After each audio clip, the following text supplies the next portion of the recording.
Welcome to the Insomnia Project. Sit back, relax, and listen as we have a conversation about the mundane. One thing we can promise is that our conversation will be less than fascinating so that you can feel free to just drift off. Thank you for joining us. We hope that you will listen and sleep. I'm your host, Marco Timpano. And I'm your co-host, Nidhi Khanna. Nidhi, have you ever gone sailing? I have gone sailing once, actually, Marco. I shouldn't say that, more than once, but once when I was at a friend's wedding, actually. Oh. They had a wedding at a camp up north of Toronto, in an area called the Kawartha Lakes. And the bride's family actually owned a camp. Oh. And so they had their wedding at this camp. And during the day, you could be a camper, essentially, like you were when you were 13 and 14. Sure. And got to do camp activities. And one of the activities was sailing in a small sailboat where you would have to manually move your head and move a duck here and there in order to move the sail. I see. And that was my very first experience with sailing. Did you enjoy it? I did. We toppled over. Oh my goodness. However, that being said, it was a really fun experience, Sure. or first introduction to sailing. Sure. The only other type of sailing I would say that I knew of wasn't really sailing at all, because it would just be on a boat. Okay. Wasn't doing much other than a nice glass of wine in my hand. So I guess that's boating. is that boating? I think that's boating. Okay. I think sailing involves much more work, and you're harnessing the wind to set your sail adrift and using it to move your craft around the water.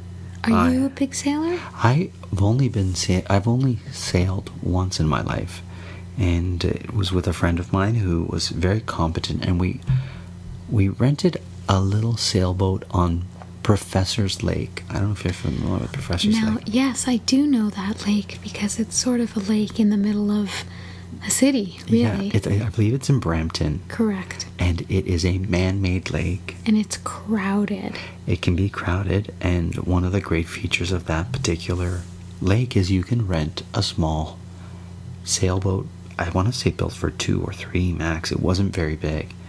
And she was like, I'm going to take you sailing and teach you some sailing things. So we were on this little sailboat, and she told me to jib and jab. I can't even remember, to be honest with you, but it was a lot of work, actually.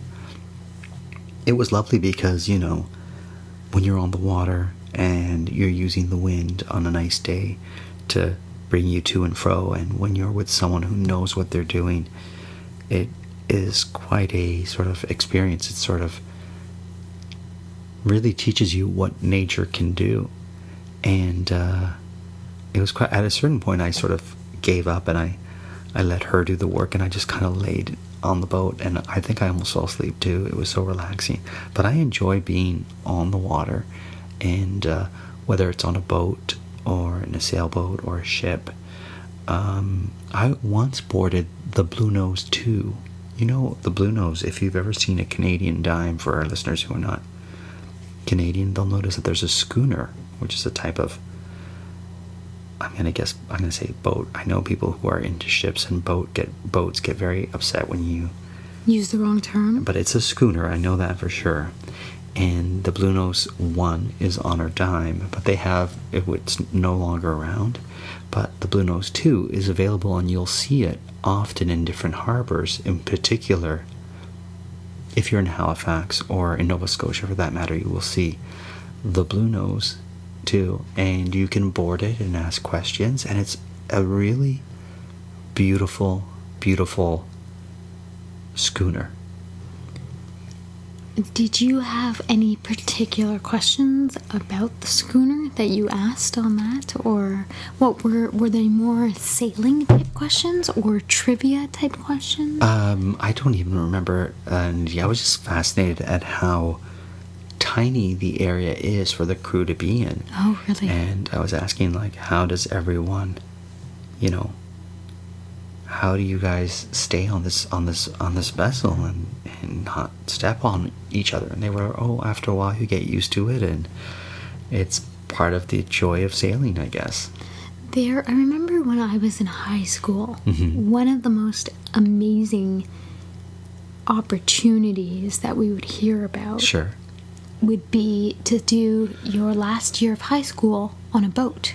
Oh. And you got to sail around the world, and you would also be working on this boat. So the boat itself was actually like a classroom, so it wasn't a cruise ship or Sure. anything like that, but it was a boat that you would spend time in class, but then you would also spend time, learning how to sail, or Right.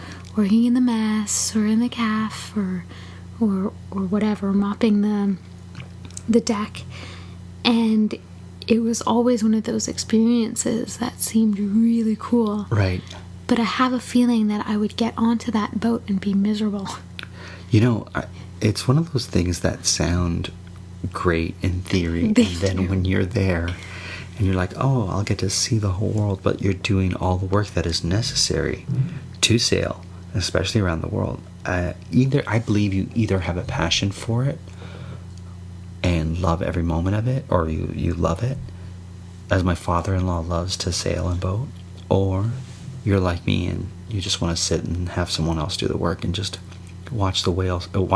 And I say that because I was going to say the waves, but whales came out. I worked on a cruise ship. Oh, you did? Yes, and what we would do is, on nice days, we would be out on the deck, and whoever spotted a whale first, and you would see sort of the plume of the spray from their blowhole, and I love that. I love that image. The plume of the spray Yeah. from their blowhole. Yeah, and it would be in the distance, right? And so we had one friend on board her name is Michelle Miracle. She would spot the whales quicker than any of us. And so we said, Michelle, you have a whale eye. You know how someone has an eagle eye when they have a sharp eye? Yes. We crowned her as having a whale eye. So she didn't find that term of endearment very comforting, or Really? she didn't enjoy it. But That's funny, because don't they say that when dogs give you that kind of look where they look a little bit pathetic and sorrowful Sure. because they didn't get what they want, don't they call that whale eyes? I've to be very honest with you, I've never heard Really? that term before. I just know that we used it for those of us who could spot the whale, and Michelle, being the best of us all, had the best whale eye. And to this day, if any of us who worked on that ship spot something very quickly, we'll say, oh, you've got the whale eye. So tell me more about this term that they use for dogs. So apparently, okay, so what I was just referring to is actually doe eyes that Okay. dogs give. However, they also give whale eyes. Okay. And a whale eye in a dog refers to a body language signal where the dog shows the whites of its eyes. Oh. And it's a warning signal that is often accompanied by hard eyes, freezing, stiffening yes, up, yes. or growling. So it's breed specific, Okay. but it is a thing. It's interesting where we get these terms, and how, your eyes and animal eyes certainly sort of play into a lot of mythology and interesting sort of facts. It's very true. But I guess it makes sense. Mm-hmm. Like whales probably have... Well, I've never really seen a whale's eye, but I'm assuming they're Sure. quite big. Have you ever seen a whale in real life? I've only seen them from afar because when we were kids, we used to go to the Tadoussac area near Quebec City. Oh. And you would be able to whale watch. And so whenever we had family come from abroad... Is this the St. Lawrence we're talking? Yes. So were they belugas? They were... Because I know they may have been belugas. I know that some the of them, but St. there's Lawrence also... has... Please. Sorry, has a lot of belugas in it. But you were saying when family would come... We would go whale watching Sure. in that area. But I guess there were some belugas, but I think they were bigger whales. Okay. Like they were darker. Sure. I just don't remember the name of the breed of whale. yeah, Or I don't know if you'd say the breed. Or species? The species of whale. I have seen whales. I went whale watching in Halifax with some friends, and we saw some whales pretty close. I believe we saw minke whales, and then, as I said, on the cruise ship, we would see whales in the distance. And most recently, we saw dolphins and manatees, but that was in the Indian River of Florida. So... And it's funny because Amanda spotted the manatee, and I said to her, "You've got the whale eye." Ha! Hopefully she took it a little bit better. Or maybe not. No, she takes it well, because even when we're sort of driving and we have to sort of spot an exit, whoever spots it has the whale eye. Huh. The only person who didn't like that term was the person who actually had the whale eye. The whale eye. So apparently, between May and October in the St. Lawrence River, Yes. there are up to 13 species of cetaceans.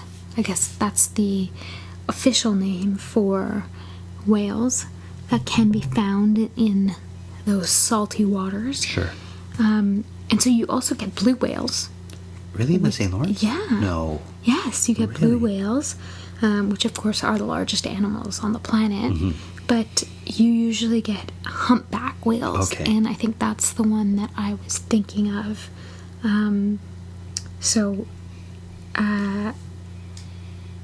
Yes, because humpbacks are a darker species of whale. Well, certainly you'd know them from a beluga, which is very white. Speaking of belugas, Yes.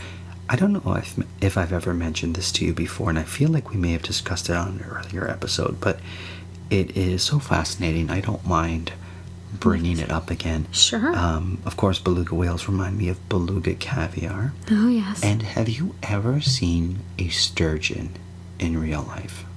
I have not. So, Nidhi, this fish is so unique looking, and they can grow to be humongous. And there's a lot of sturgeon in our lakes in Canada, as of course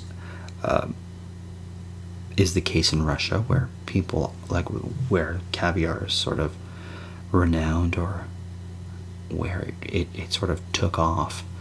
And the true caviar, the beluga caviar, comes from a sturgeon. Now, sturgeons, they used to sort of catch them and remove the caviar and, utilize the fish. But because, caviar is such a prized commodity, they are now, and because they don't want to diminish or deplete the numbers of sturgeons in the water, they will remove the caviar, sew the fish back up, and place it back in the water. Oh, And my it's goodness. interesting because the sturgeon it's a very old fish, or an ancient fish, and it looks that way. It almost looks like a cross between some odd dinosaur relic meets a fish. Yes, I think I'm looking at a few pictures of some sturgeon. Okay. Sturgeon. Oh, that's good.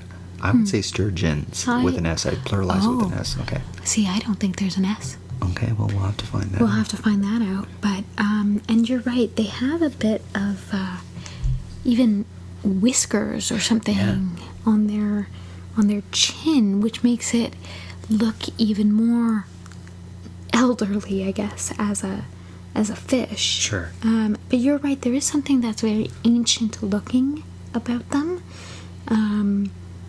find, it's interesting that they come in a variety of different colors, green, and I see one that has a little bit of a reddish tone rather than your more traditional gray looking fish.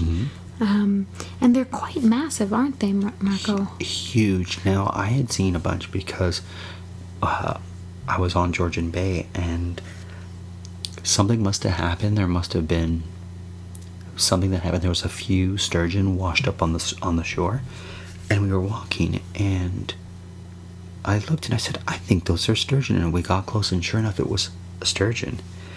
I will say that the plural form of sturgeon is, in fact, sturgeons with an S. Oh, I stand corrected. We all prefer things a certain way, like groceries.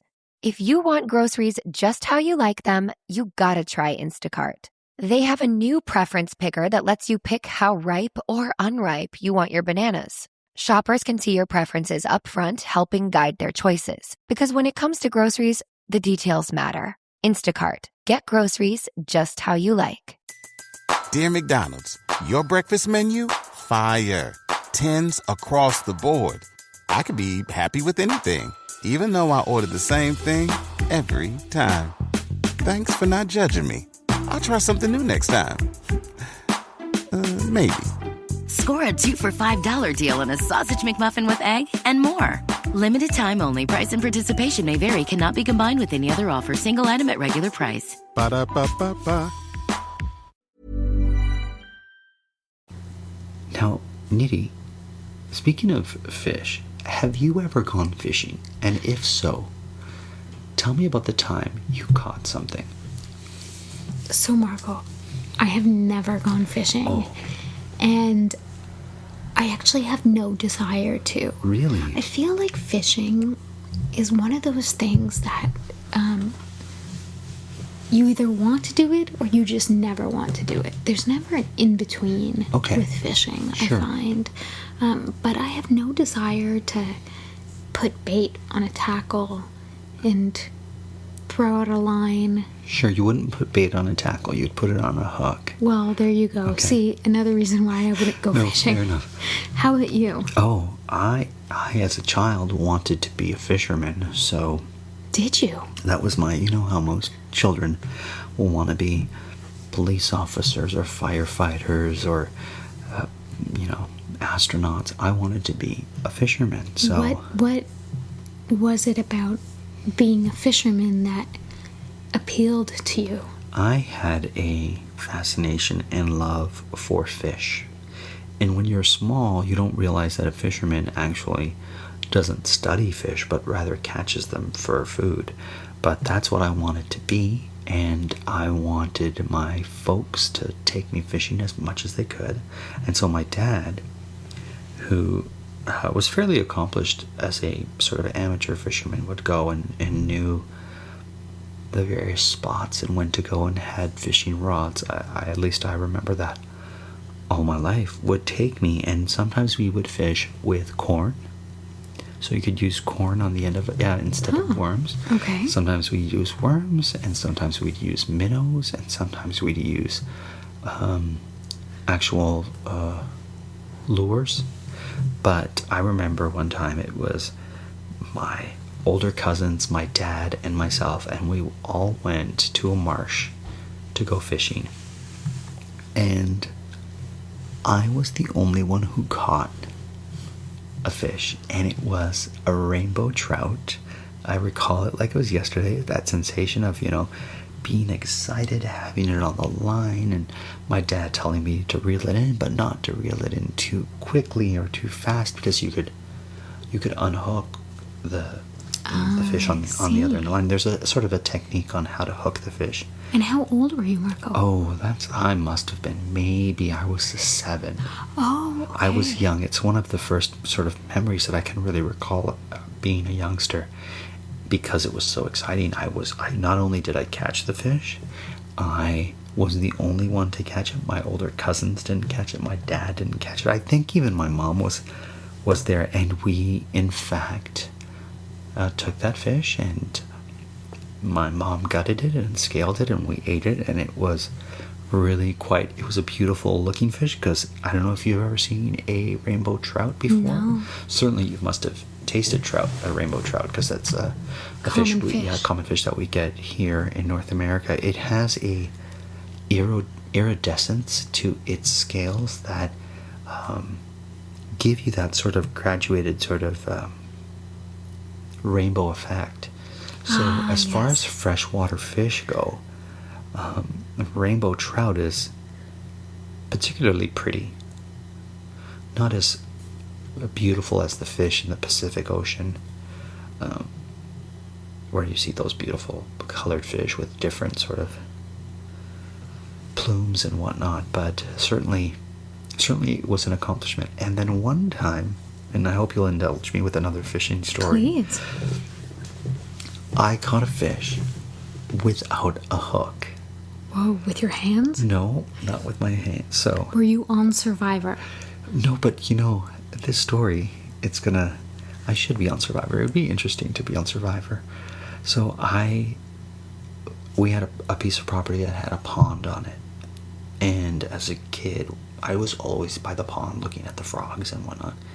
And I saw fish jump in this pond. And I told my dad, and he was like, no, there's no fish in that pond. It's such a small body of water, and I don't think it was there. I think it was made because they dug a hole and it filled with water. And I said, I saw fish jump. I want to fish. I want to bring my fishing rod. My dad was like, there's no fish in there. While he and my uncle were tilling the land and planting seeds and whatnot, I had found some string. You know that white cotton string that you use to... Sure. To tie off stuff, or you use it sort of in cooking and whatnot, to dress fowl or whatnot. And so it was a nice quantity of this cotton white string, and what I did was I dug with my hands and found a worm, and I tied the worm to this cotton. And I thought to myself, okay, the fish bites the worm, but how will it stay on? So I said, if I make a lot of little knots where the worm is, it'll create like a little mouthful of little tiny knots, little round balls, let's say, by the worm. I know it's a little bit confusing. No, but you sound like a very smart kid. I know. And so what I did was I made all these little knots. I tied the worm to it. I cast this cotton string into the pond, and I waited, and sure enough, within a matter of minutes, I felt a tug. And so what I did, Nidhi, was I yanked so hard on this with all my, might, 9-year-old strength, yanked, and this fish flew out. I don't think this fish knew what hit it, because it flew out of the pond straight into the air. At this point, the worm was no longer in its mouth, arced behind me and over onto the land. And so I started to scream, and my cousin started to scream, and all of a sudden my dad and my uncle start running towards us, thinking something horrible has happened. And they get there, and I'm screaming, and I have a fish in my hand, and my dad was like, how did you catch this fish? You don't have a hook, you don't have a rod, you don't have anything. And you're a caveman. I was part caveman. He was like, it just shows where there's a will, there's a way. And I had to prove to my dad I in fact saw a fish in this pond. And then after that, I would go up with my rod and catch fish and whatnot. It was so easy. For some reason, this particular pond, the fish, you would cast anything in there and you'd catch a fish. So it was quite an awesome experience, I have to say. So Marco, we're getting towards the end of our podcast, but I have 2 questions. Sure. And we might only have time for one. So okay. I'm going to ask you to choose which question you would like to answer. So the first one is, what made you decide to not become a fisherman? Okay. And the second would be, if you were on Survivor, how far do you think you would get in the game? And how do you think you'd either win or lose? Okay, so I'll try to answer both questions because one is actually quite quick. Okay. I decided not to become a fisherman when I realized that a fisherman kills fish and I would rather study fish. Right. And so I wanted to become a marine biologist, or at that time I was saying oceanographer, but I couldn't swim. And I'm still not a great swimmer. And so because of that, I eventually changed my mind, or it drifted away from me. I think I would fare very well in Survivor, with the exception of bugs. The bugs would drive me crazy. I could eat anything, that wouldn't bother me. I think I'd be pretty good at fishing. Clearly. Yeah, even with a spear, I think I'd be pretty good, even though I've never spear fished, and I know by no means is that easy. So, because I have friends who are spear fishermen, and they tell me about it and how skilled you have to be. So by no means I'm saying I have skill at that, but I would be patient and do my best at it, and I would be able to pick up morale. I'd have a good sense of morale. I'm pretty optimistic and cheery, so I don't think that would get me down. And I feel like, though I've never really seen the show for very long, I've seen maybe an episode or two, a lot of it comes down to your disposition. Correct. So yes. I think I'd fare well. I don't know if I'd win, because there's always someone who's like a crazy jock kind of person who, like, whatever. But I surely would give it, the old college try. How do you think you would fare? Well, very quickly, I think I would probably lose on all accounts in terms of, like, my industriousness in nature. Sure. So I don't know how to camp or pitch a tent or anything like that. But I think I could win on my ability to strategize. Oh. So I think I could build some good alliances, and kind of covertly. So I think I could strategize really well. But that being said, here we are at the end of our podcast. Right. And I hope our listeners have enjoyed. As always, you're welcome to tweet us your fish stories. Yes. At Listen and Sleep. And as always, the Insomnia Project is produced by Drumcast Productions, and today's episode was recorded in Toronto.